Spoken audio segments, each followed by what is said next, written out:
Assalamualaikum warahmatullahi wabarakatuh. Apa kabar kalian? Semoga kita semua selalu diberikan kesehatan dan kebahagiaan, amin. Oke, di video ini kita akan belajar mendaftar rangkaian peristiwa dan mengidentifikasi unsur intrinsik teks fabel. Beberapa waktu lalu saya sudah memberikan penjelasan mengenai pengertian teks fabel, ciri-ciri teks fabel, jenis-jenis teks fabel, dan unsur intrinsik teks fabel.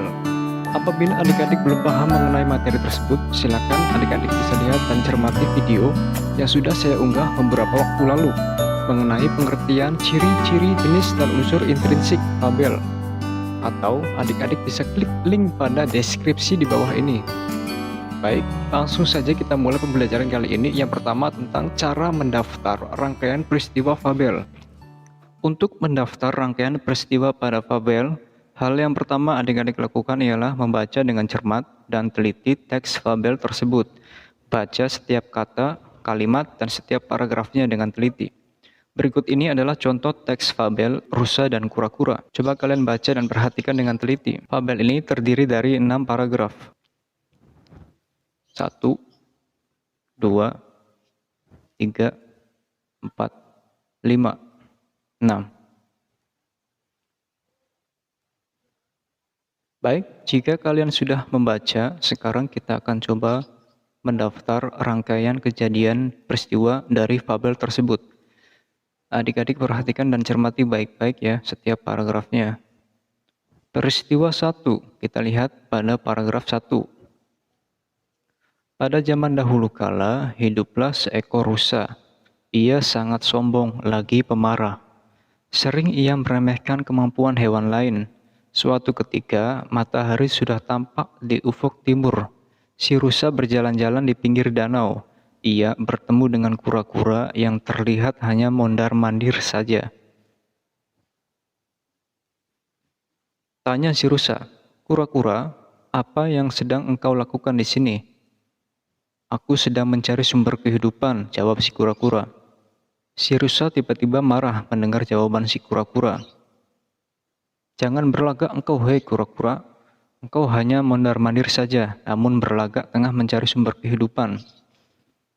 Pada paragraf pertama berisi peristiwa si rusa bertemu dengan kura-kura.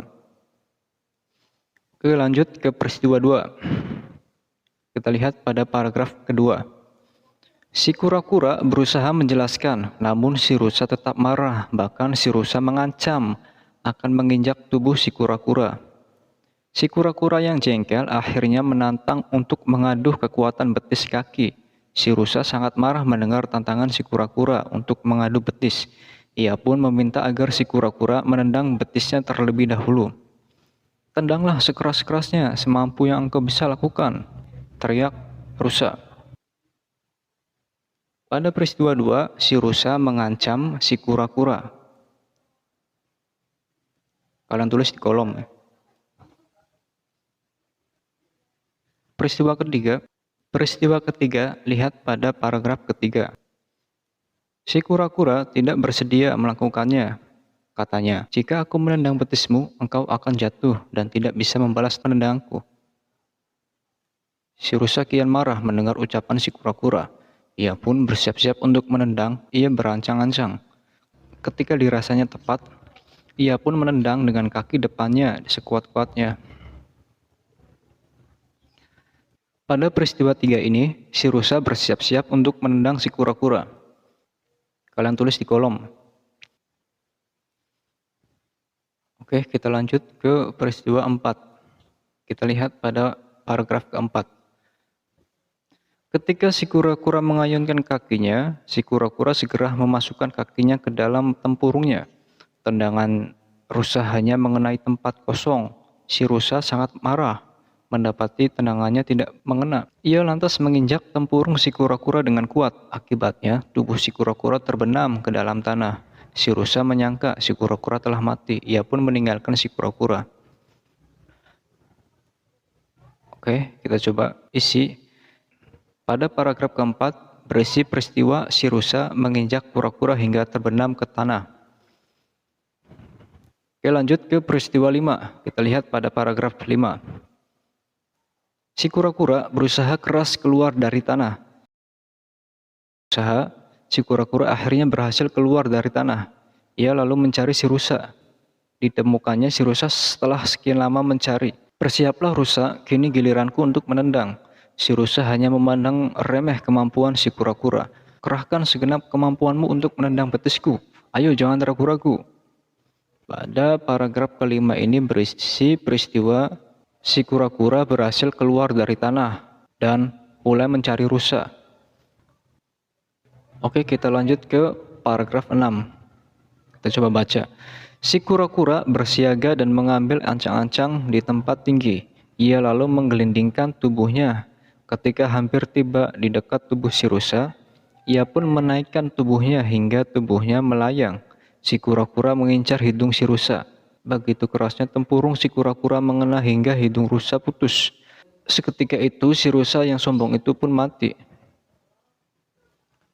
Pada paragraf 6 ini berisi peristiwa kura-kura menyerang si rusa hingga hidungnya putus.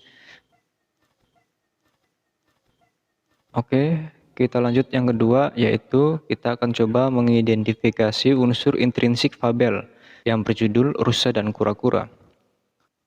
Beberapa waktu lalu saya sudah memberikan video tentang penjelasan mengenai unsur intrinsik. Adapun unsur intrinsik meliputi tema, tokoh, dan pentokohan, alur, setting atau latar, sudut pandang, dan amanat. Oke, kita coba identifikasi. Tema pada teks fabel tersebut yang berjudul Rusa dan Kura-kura ialah kisah seekor rusa yang sombong. Yang kedua, tokoh dan penokohan. Tokoh yang pertama, rusa. Penokohannya adalah ia memiliki sifat atau karakter sombong dan pemarah. Terlihat pada peristiwa ketika rusa mengancam kura-kura pada paragraf kedua. Terlihat juga pada paragraf 3, si rusa kian marah mendengar ucapan si kura-kura. Kemudian tokoh yang kedua yaitu kura-kura. Penokohannya atau karakternya, ia memiliki sifat atau karakter yang rendah hati dan sabar. Terlihat pada peristiwa si kura-kura mencoba menjelaskan, namun si rusa tetap marah pada paragraf kedua. Lihat. Kemudian alur yang digunakan adalah alur maju. Diawali dengan pertemuan rusa dengan kura-kura, kemudian terjadi konflik antara rusa dan kura-kura, dan akhirnya si kura-kura mati. Setting atau latar. Tempatnya di danau, terlihat pada kalimat si rusa berjalan-jalan di pinggir danau, paragraf 1. Kemudian waktunya pagi hari, terlihat pada kalimat matahari sudah tampak di ufuk timur, lihat pada paragraf 1. Suasananya menegangkan. Kemudian yang kelima, sudut pandang. Sudut pandang pada teks tersebut menggunakan sudut pandang pihak ketiga, yaitu menggunakan kata ganti ia. Lihat pada paragraf 1, kalimat kedua dan ketiga.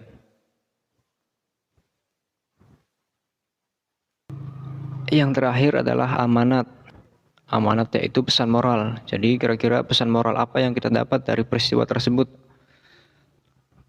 Pesan moralnya adalah tetaplah rendah hati. Jangan menjadi sombong hanya karena kita merasa lebih besar dan lebih kuat. Oke, mungkin itu saja yang bisa saya sampaikan dalam video ini. Semoga bermanfaat. Assalamualaikum warahmatullahi wabarakatuh.